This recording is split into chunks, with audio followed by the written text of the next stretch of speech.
दीपावली आती है, लोग 4 काम करते हैं दिवाली में कुल मिला के। और अभी ये कार्तिक मास है, सुबह सूर्योदय से पहले स्नान बड़ा हितकारी, स्वास्थ्यप्रद, पुण्यप्रद और सत्वप्रद है।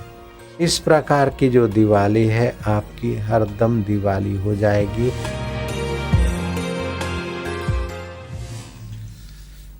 दीपावली आती है, लोग 4 काम करते हैं दिवाली में कुल मिला के। एक तो अपना दुकान, फैक्ट्री, घर, मकान साफ सुथरा करते हो ने दिवाली में, चुना, धुलाई, पुताई, अर्थात कूड़ा कचरा निकाल के अपने घर को साफ करते हो। एक काम ये करते हो। दूसरा काम, आप कोई न कोई दिवाली के दिनों में नई चीज खरीदते हो, कपड़ा, बर्तन, गहने गांठे।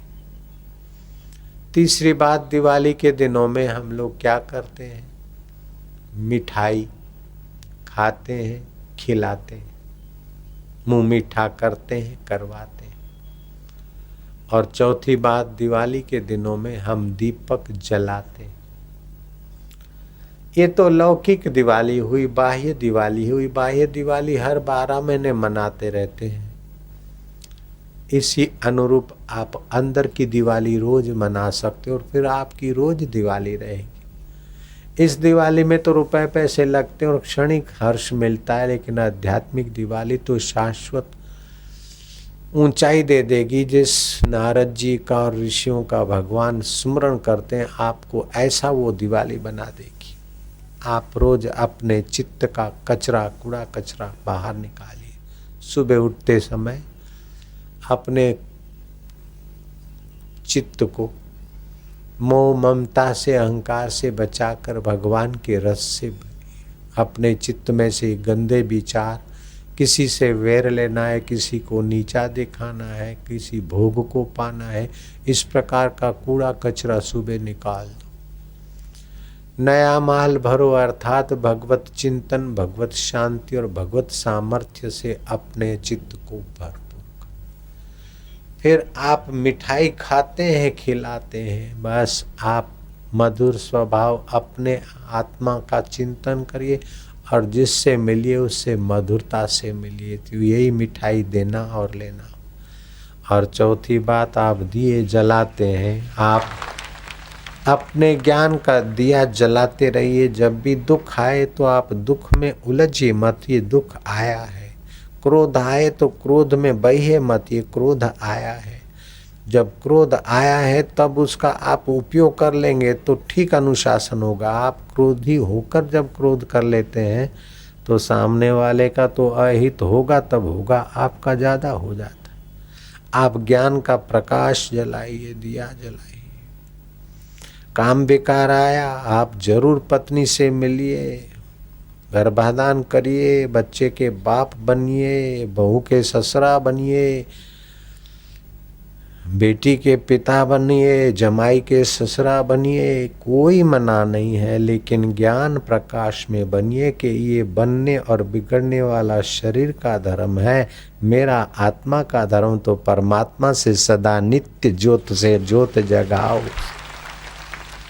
कृष्ण कहते ज्योतिषाम अपि तज्ज्योति तमसा परमुच्यते है। मैं ज्योतियों का ज्योति आत्मा हूँ, तुम मुझे पहचानो, सब दुखों से सदा के लिए छूट जाओगे। अग्नि ज्योति है, सूरज ज्योति है, चंदा ज्योति है, ये बाह्य ज्योतियां हैं। अर्जुन, इन बाह्य ज्योतियों को देखने के लिए नेत्र ज्योति चाहिए। श्रवण ज्योति, शब्द ज्योति को सुनने के लिए श्रवण ज्योति चाहिए।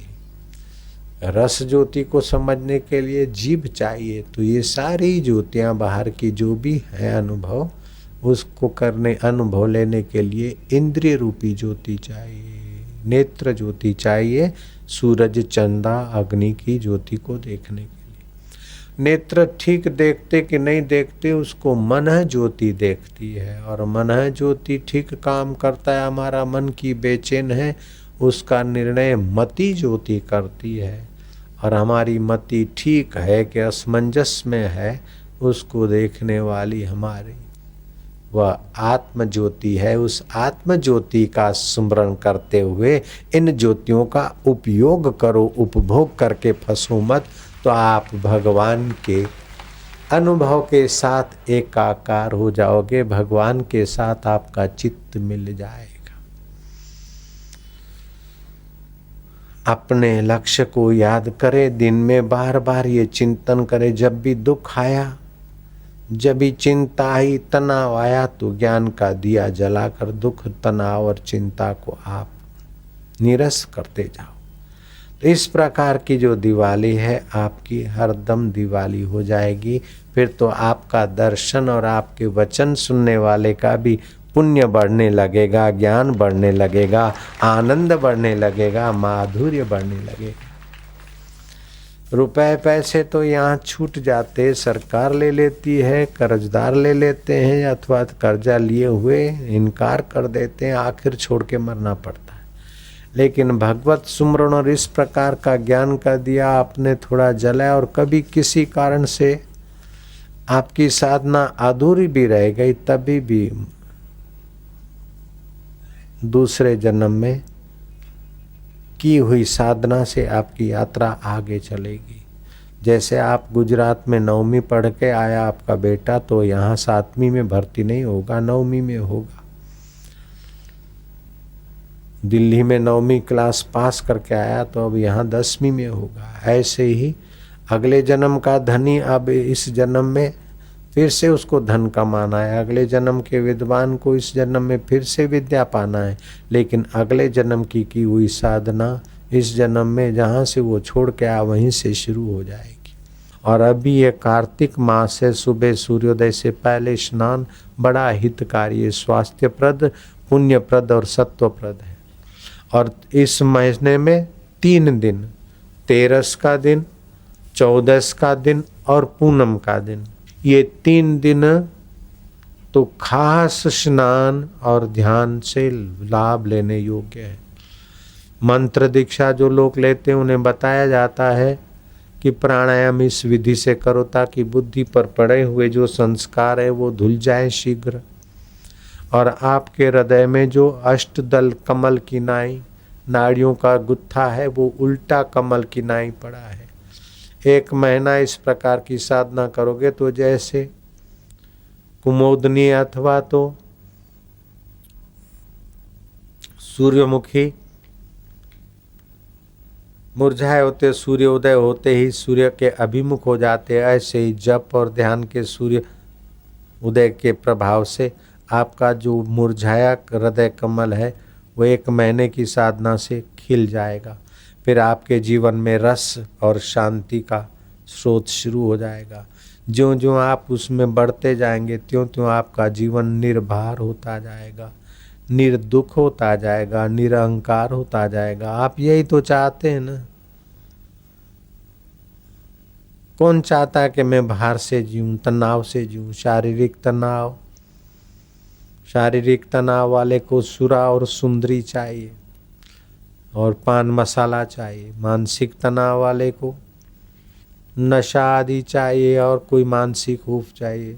भावनात्मक तनाव वाले को मिला तो मिला, नहीं तो ऐसे तनाव में आत्महत्या कर लेते। आज तीनों तनावों के उस चपेट में सारा दुनिया फंसा हुआ है। भगवत कथा सत्संग का अभाव जिनके जीवन में, वो इन 3 तनावों में से किसी न किसी तनाव के शिकार बन जाते हैं। आप किसी तनाव के शिकार मत बनो, आप तो भगवान के अमृत पुत्र हो।